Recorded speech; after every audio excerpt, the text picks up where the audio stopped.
Yang pertama, apa hukum beristinja menggunakan tangan kanan?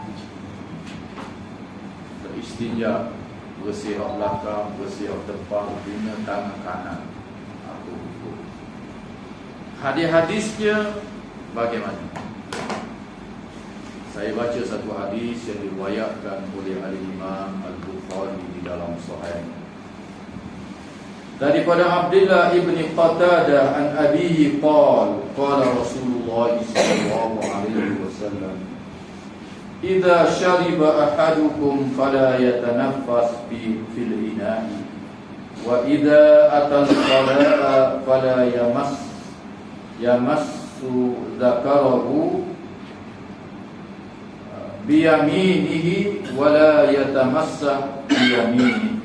Daripada Abdullah bin Abi Qatadah, daripada ayah daripada Qatadah, dia berkata Rasulullah sallallahu alaihi wasallam bersabda, apabila seseorang daripada kamu minum, janganlah dia bernafas di dalam bekah minuman dia. Dan apabila dia mendatangi bilik air, jangan dia menyentuh kemaluannya dengan tangan kanan, dan jangan dia membersih dengan tangan kanan, dan jangan dia menyentuh kemaluannya dengan tangan kanan. Istinja dengan tangan kanan tak boleh, dan pegang kemaluan dengan tangan kanan pun tak boleh. Dilarang oleh Nabi sallallahu alaihi wasallam dalam banyak hadis. Yang pertama dalam hadis ini, Nabi larang bernafas ketika kita minum dalam bekam. Nafas ni maknanya jangan minum sekaligus air teopis cawan besar tu sekali sentuh je. Artinya lama, bila lama dia bernafas dalam air. Ataupun air yang panas kita tiup, nak beri sejuk juga, makruh. Nabi larang. Banyaklah hikmahnya dari segi sains, dari segi perubatan hari ini. Antaranya benda yang kita makan dan kita minum ni yang terbaiknya ialah benda yang beralkali. Apabila kita tiup, maka dia akan jadi berasid. Kalau kita ambil air gaul, dia alkali, kita mendekat dengan alkali. Kita ambil straw kecil, kita test pH dia jadi berasid. Air-air rebusan akar kayu, ali dan sebagainya, kalau kita teh dia alkali. Air zam-zam begitu juga alkali, dua belah bacaan ya. Kalau tu dua belah bacaan. Sebab apa? Hikmahnya kerana tubuh kita ni banyak asid, lazimnya gitu. Jadi air-air yang jadi obat ni masuk air zam-zam ni dia alkali. Bahkan Nabi melarang kita minum air. Ya, itu udah situ. Nama itu udah dulu ayo bola piring. Main kerja ada piring lapik. Semua dah piring tiu. So minum sikit-sikit itu maknanya supaya tak bernafas dalam bekam. Dan dalam hadis yang Nabi kata jangan kamu minum seperti kasyur bil ba'ir, seperti minum unta minum. Unta dalam form ini sekali minum tak akak-akak perut dia habis. Jangan buat begitu kata Nabi sallallahu alaihi wasallam. Dan yang kedua, beristinja dan juga jangan menyentuh kemaluan dengan menggunakan tangan kanan. Para ulama menyatakan bahawa larang sentuh kemaluan ini masa istinja, bila masuk bilik air. Masa-masa lain ada keperluan boleh sentuh. Tidak suka dah malam mendalam. Beristinja ni ada keperluan juga, tapi Nabi larang menyentuh dengan tangan kanan. Majoriti para ulama termasuk mazhab kita Al-Imam Syafi'i rahimahullah ta'ala, kita beristinja menggunakan tangan kiri dan kita menyentuh kemaluan kita yang depan dan belakang dengan tangan kiri adalah sunnah. Dan kalau kita sentuh juga dengan tangan kanan, makruh. Nabi larang ini dianggap sebagai adab, ajaran daripada Nabi supaya beradab. Dan mereka mengatakan dari segi kaedahnya, kalau hal-hal yang melibatkan adab taklah sampai peringkat wajib, tapi sunnah. Seperti makan dengan tangan kanan, Nabi perintah kul biyamini, maka hadis sahih, makanlah dengan tangan kanan. Kalau kamu makan dengan tangan kiri, syaitan makan sekali muka, kata Nabi SAW. Ini pun dimasuk dalam bahagian al-adab, bahagian adab. Nanti kita akan baca nanti bila sampai dalam adab. Majoriti para ulama meletakkan kaedahnya bahagian adab ini sunat dan sampai peringkat wajib. Wajib ni jenis-jenis ibadah atau benda-benda yang seumpama. Jadi sebab itu dia tetap, walaupun Nabi perintah, dia tetap meletakkan hukumnya sunat. Itulah majoriti para ulama. Walau bagaimanapun ada sebahagian di kalangan para ulama mengatakan wajib beristinja menggunakan tangan kiri, wajib. Wajib mana apa? Buat boleh pahala, kalau tak buat berdosa sebab tak ikut perintah Nabi SAW. Begitu juga memegang kemaluan kita dengan tangan kanan juga haram untuk masuk istinja. Yang kata haram ni pula khilaf di kalangan mereka, pecah pada dua pula. Yang satu dia kata tak sah istinja dengan tangan kanan. Tak sah istinja maknanya kita bersih lewat kecil, tidak sah.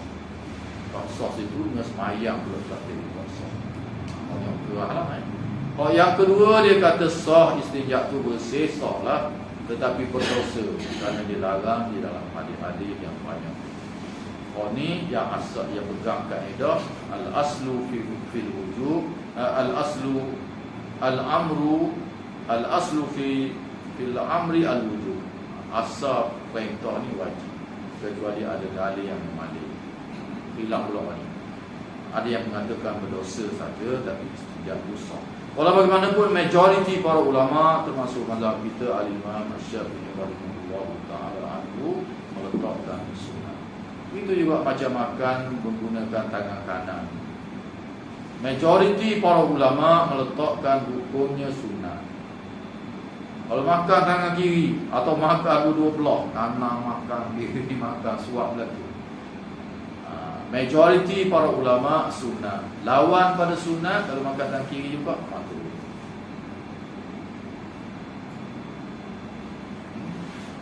Setengah tu sudu belah kiri, garpu belah kanan, suap belah kiri. Majoriti para ulama makruh. Sebahagian ulama mengatakan makan tangan kanan ni wajib. Wajib. Maknanya kalau makan tangan kiri berdosa. Antara hujah-hujah mereka-nya ialah ada seorang sahabat yang makan guna tangan kiri. Nabi kata makan dengan tangan kanan. Dia kata dia tak mampu nak angkat tangan kanan. Nak makan dengan tangan kanan ni tak mampu. Nabi kata mudah-mudahan tak mampu dah. Mampu pas sudah. Akhirnya tangan dia tak nak angkat, sudah mati. Berdasar pada hadis ini dia kata kalau benda tu sunat takkan sampai begitu sekali. Nabi doa sama. Dan Tuhan balas selalu sampai tak nak angkat selalu tangan kanan. Jadi lembek lalu sampai mati. Okay. Biasanya yang sunat-sunat ni kalau orang tak buat Nabi tak mahu. Yang sunat Nabi suruh, tapi kalau orang tak semayang Nabi tak mahu. Okay. Maka dia kata wajib. Walau bagaimanapun jumhur ulama, majoriti para ulama meletakkan dalam adab ini yang Nabi suruh ni sunat. Beristinja ini memegang kemaluan masa istinja pun menggunakan tangan kiri pun, tangan kanan Nabi larang. Para ulama membahas perkara ini. Pak belakang tu ialah dah guna tisu atau guna air, guna tangan kiri dah, peluang pun tak ada masalah. Pak lelaki Orang depan, orang belakang tak masalah. Anggota depan tak pegang, kadang-kadang dia turun. Jadi nak buat macam mana? Nabi suruh tangan kiri istinja dan jangan pegang kemaluan tangan kanan. Maka cara yang disebut dalam kitab-kitab fiqh antaranya ialah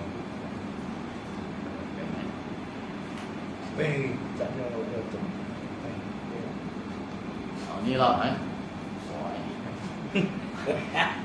jadi cara tangan kiri kita bersih ni, jangan pegang kemaluan tangan kiri. Kalau kita memerlukan pegang, kalau tak pegang tak pegang. Kita taklah pegang tangan kiri kemaluan.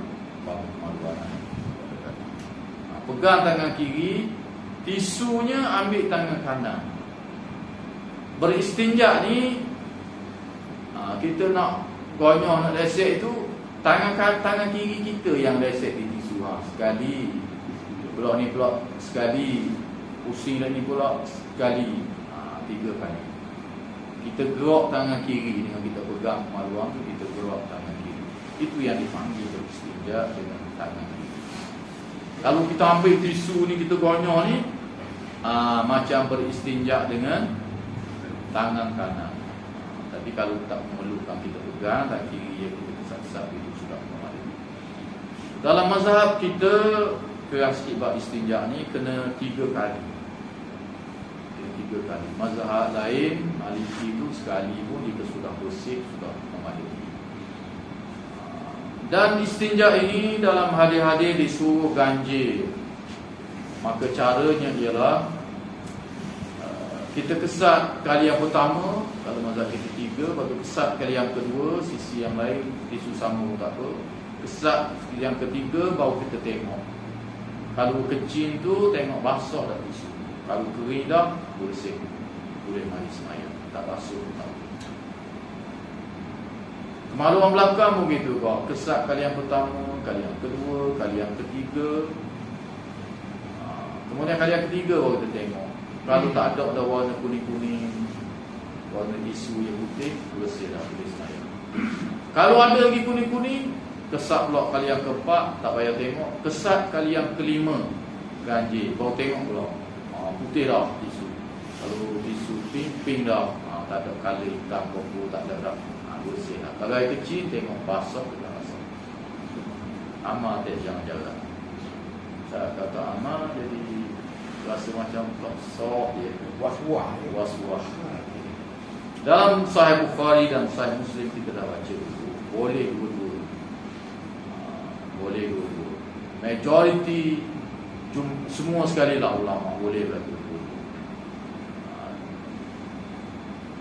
Cuma dalam mazhab sebahagian ulama, dalam mazhab Maliki, dia kata makruh menggunakan air oleh guna benda-benda besar dan batu. Antara hujah dia ialah kerana hadis daripada Nafi'. Dia kata Nafi' ni hamba pada Abdullah ibn Umar, diriwayat oleh Imam Malik, di mana Nafi' kata dia bertugas dengan Abdullah ibn Umar. Aku tak pernah tengok Abdullah ibn Umar ni beristinja menggunakan air, guna batu, guna benda-benda besar.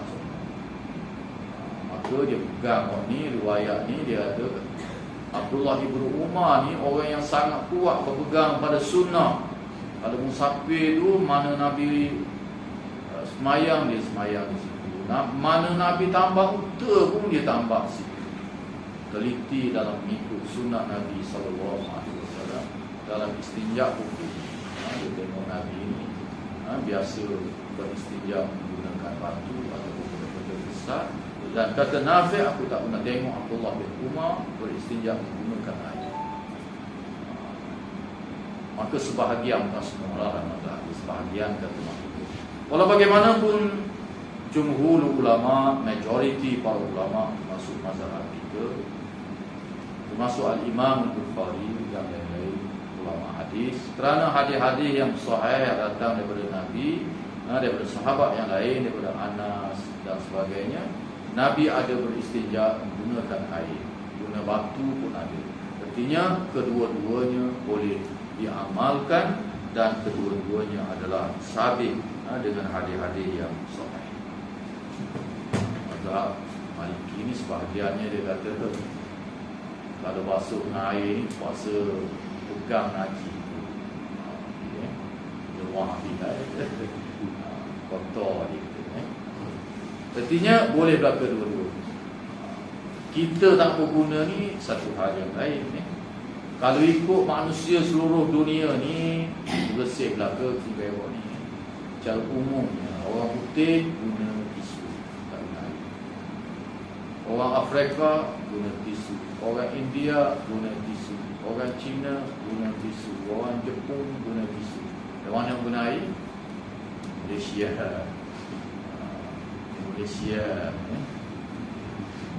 orang Arab juga banyak guna airnya. Tapi kalau nak guna benda-benda tisu dan benda-benda yang kesat yang seperti itu, boleh tak menjadi halangan. Cina itu tengok, kalau kita tak ada tisu waktu sahah, air berapa? India mungkin air geli. Kita berasa tak suci.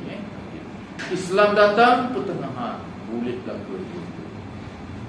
Dia bangsa tak ada yang guna air, rasa geli dan sebagainya.